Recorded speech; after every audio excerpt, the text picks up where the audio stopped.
Se abren los micrófonos para iniciar la tradición republicana del sonar informativo. Comienza el Jueves de Mayol.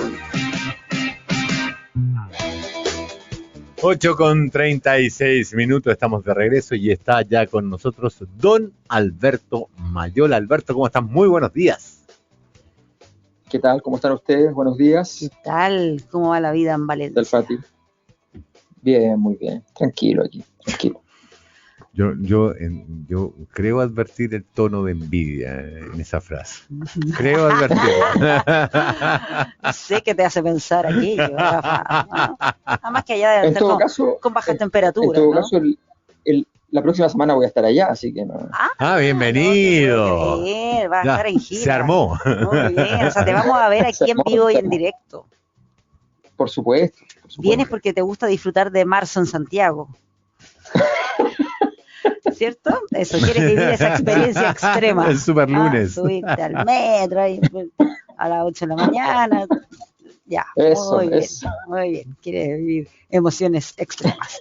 Muy bien, Alberto Mayol. Oye, vamos a las últimas informaciones en materia política, y que ha estado marcado por este anuncio. Bueno, ha hecho varias declaraciones el presidente Boric sobre la situación de los ciudadanos nicaragüenses, las sanciones que fueron tomadas ahí por Ortega, pero lo que obviamente después llamó más la atención es cuando ofreció residencia y nacionalidad chilena a aquellos nicaragüenses. Y eso está generando ahí cierta discusión política. Está también algunas declaraciones de Daniel Jadue, también del Partido Comunista, que van en una línea distinta a la de Daniel Jadue. ¿Cómo ves lo que está ocurriendo con esto? A ver, yo creo que en este tema ha sido Gabriel Boric consistente, o sea, ya suficiente tiempo como para que podamos decir que tiene una claridad absoluta respecto al tema y no acusa ningún doble estándar al respecto.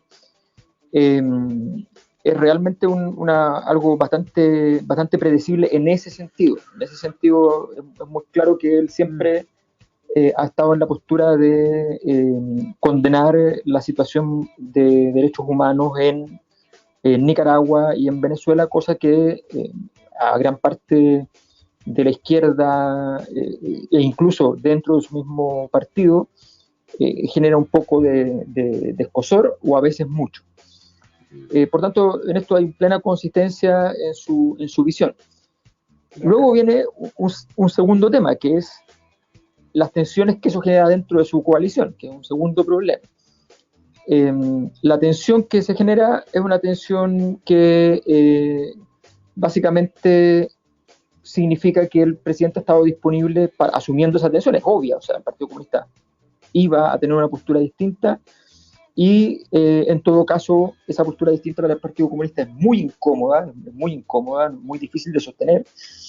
Y por tanto el presidente no sale trasquilado, pero sí genera un roce dentro de la coalición de gobierno, un roce que en todo caso no debiera pasar a mayores, salvo que está la situación particular de lo que podríamos llamar el PC de Jadue, digamos que en este punto puede ser más radical y que existe un riesgo para algunos menor, para algunos otros mayor, un riesgo, o incluso en algunos casos hay gente que dice que una certeza, de que en algún momento Daniel Jadue fragmentaría el Partido Comunista y se iría a hacer un proyecto político propio, dado que el PC, digamos, de Camila Vallejo, entre comillas, va a estar mucho más, va a ser un PC/FA en el fondo. Entonces, eso genera un movimiento político que es interesante de mirar, pero la verdad es que eso no pone ningún problema, ninguna objeción a la decisión del presidente. No es un problema político grave. Lo tercero, que quizás podría ser delicado, pero no es cierto aquello, es preguntarse por qué el resto de los países con gobiernos de izquierda no han hecho lo mismo. Y la razón fundamental es que, para qué andamos con cosas, están todos los países mirando el escenario. O sea, a ver, sinceremos las cosas.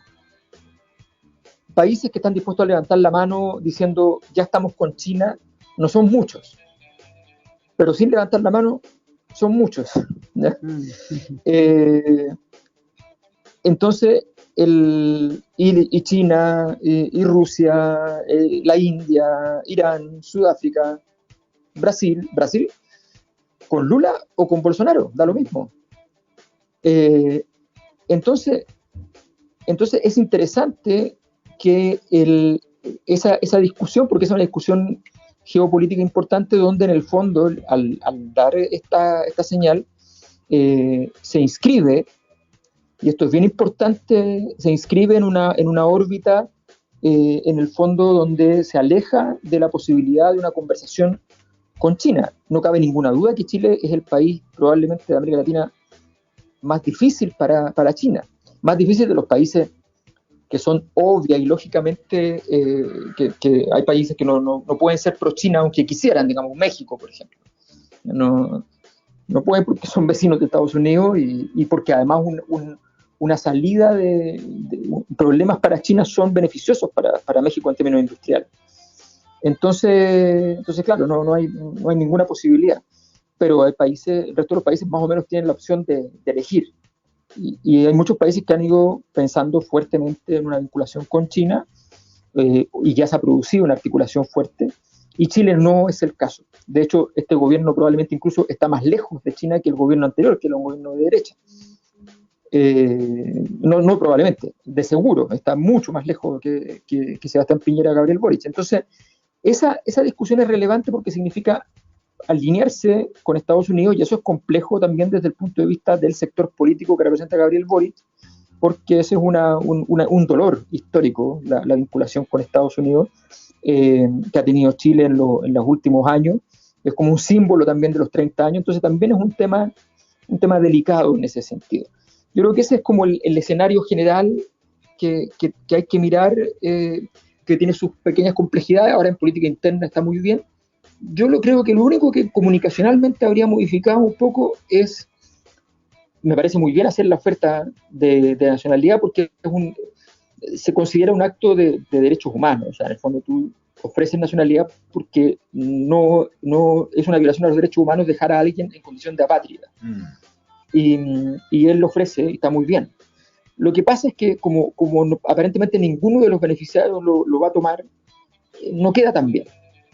¿Ya? Entonces, en el fondo, habría sido bueno hacerlo en privado, y si alguno lo tomaba, en ese caso se publicitaba. Ahora, mi pregunta es la siguiente, estando de acuerdo con el hecho de que al final del día, en términos de principio, es lo que hay que hacer, digamos, ¿no sería, digamos, más conveniente para estos casos usar menos Twitter y más las formas tradicionales de comunicación? Y lo digo porque la diplomacia tiene sus propios códigos, entre los cuales Twitter es como el más piñufla de todo. Y en estos casos, el darle el correspondiente boato a una oferta de ese tipo quizás tenga mayor efecto, porque al final del día, me parece que más allá del asunto de los principios, eso no está en discusión ni está sobre la mesa acá, el asunto de qué tan conveniente es en Chile, es un asunto que te granjea alguna simpatía por parte de la centro-derecha, que tampoco es tan significativa, digamos, porque la derecha sobre todo tiene una campaña constante contra Boric, constante. Y que la izquierda, dentro de la izquierda tenéis grupos disidentes a los que mejor no moverles la jaula. Sí, yo creo que en ese sentido, a ver, Gabriel Boric en ciertos temas, y es una cosa que tiene su lado bueno también, lo que pasa es que en escenarios de crisis casi todas las conductas, es como las enfermedades complicadas, salvo tomar agua, todo lo demás te puede hacer mal. Sí, claro. Entonces, cuando tú estás con problemas, evidentemente todo puede ser un nuevo problema. En este caso, me parece que de momento no se ha convertido en algo demasiado crítico, y además que cuando uno se acostumbra, cuando uno perfila un personaje, y Gabriel Boric se ha ido perfilando muy claramente en este tipo de temática, creo que es más sencillo. es mucho más sencillo. Pero efectivamente es un asunto complejo porque aparecen entonces los que te dicen, bueno, pero también entonces aquí hay situaciones complejas que han ocurrido con tales y tales países. Entonces, son esas decisiones que si uno se sienta, le pide un informe técnico al ministerio correspondiente, lo más probable es que no lo termina por hacer. Y a veces en política, y ojo con esto, a veces en política no está mal saltarse esa fila. Lo que pasa es que es bueno tener el listado antes, o sea, igual hay que tenerlo, ¿me entiendes? Saber por qué no lo habrías hecho si hubieses pensado 3 veces, igual es importante, aunque lo hagas y asumas el riesgo, porque es un asunto donde se juegan valores, donde se juegan una historia política particular, una situación en Nicaragua que se hace en muchos sentidos insostenible, y eso todo es parte del análisis.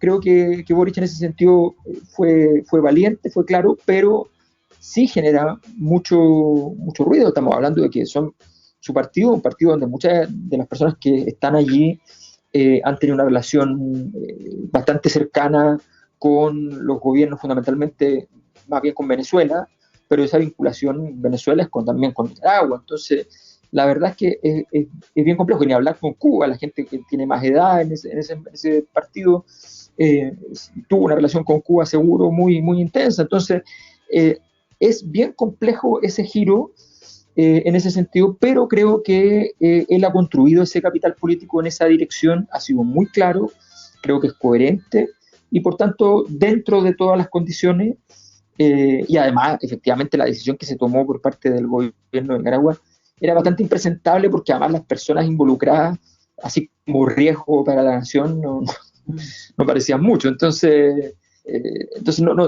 era bien difícil, pero quizás habría sido conveniente, efectivamente, usar los canales formales, no darle demasiada publicidad, hacerlo más bien en silencio, una cosa que lo valorarán los países en términos más sigilosos, y pasará, sencillamente, y no hacer de esto una cosa tan abierta, porque se le pueden abrir flancos. Mañana encuentran que un militante X viajó invitado por Nicaragua no sé cuándo a un evento y dijo no sé qué cosas, ¿me entiendes? O sea, esas cosas pasan y son un problema. Claro, en cambio si lo hacís piola y lo comunicáis una vez ya hecho, dentro del lenguaje diplomático y el necesario boato que tienen esta pompa, o sea, el protocolo que tienen estas situaciones, salís bien librado, porque o sea, hay una yo no estoy de acuerdo con lo que te voy a decir, pero tengo que decirlo, digamos, hay gente que cree que no respetar las formas es no respetar el fondo.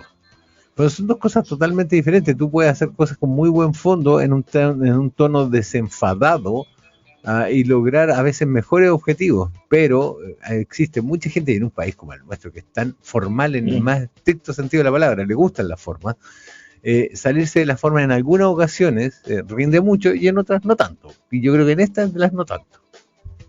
Sí, yo creo que el tema de las formas, es cierto que bajo ciertas condiciones particulares la forma puede afectar el fondo, pero también es cierto que muchas veces la forma no afecta el fondo, y es desagradable tener que estar permanentemente preocupado de la forma cuando son asuntos de esa índole. Claro. En este caso yo creo que efectivamente no hay un compromiso demasiado grande, pero sí en un momento donde tú vienes con varios problemas en la política exterior, justamente porque las formas sí afectaron el fondo, lo mejor habría sido haber hecho todo el proceso, haber hablado con la embajadora Chile, haberla citado, haberle planteado el tema. Lo más probable es que habría respondido Nicaragua con un retiro del embajador. Todo este tipo de procesos que son muy clásicos y que funcionan razonablemente bien, y a partir de eso se comunica. Cuando ya hay un hecho político que lo amerita, se hace el hecho político. Claro. Pero yo creo que en ese sentido el gobierno tiene una mirada respecto al tema de la comunicación política que es compleja, porque tiene la tendencia entonces a la necesidad de informar, y eso además se acrecienta con el hecho de las filtraciones. Como hay filtraciones constantes, entonces tú tienes que salir a informar antes de que salga la filtración, que también es un tema. Y la filtración constante es porque los propios filtran, y porque también los que no son propios, los que son de la oposición, los que quedan en el sector, en el Estado, del mundo de la derecha, también lo filtra, que es un poco lo que pasó con Punta Peuco, que seguramente lo que estaban haciendo era un reconocimiento para ver si el tema se hacía, ni siquiera todavía para tomar la decisión. En globo sonda. A ver, si yo quisiera hacerlo, ¿qué tendría que hacer? Uno le pregunta. Y le preguntaron a una persona y esa persona probablemente informó. Ahora, ahí viene la gracia de la capacidad política de ir y rápidamente, de un modo muy elegante, muy fino y dentro de las normas administrativas, generar una consecuencia a la institución que filtró. Claro. Que en este caso aparentemente, bueno, como que ex ante casi lo dice, que es gendarmería, digamos. Claro. Así que no cuesta mucho.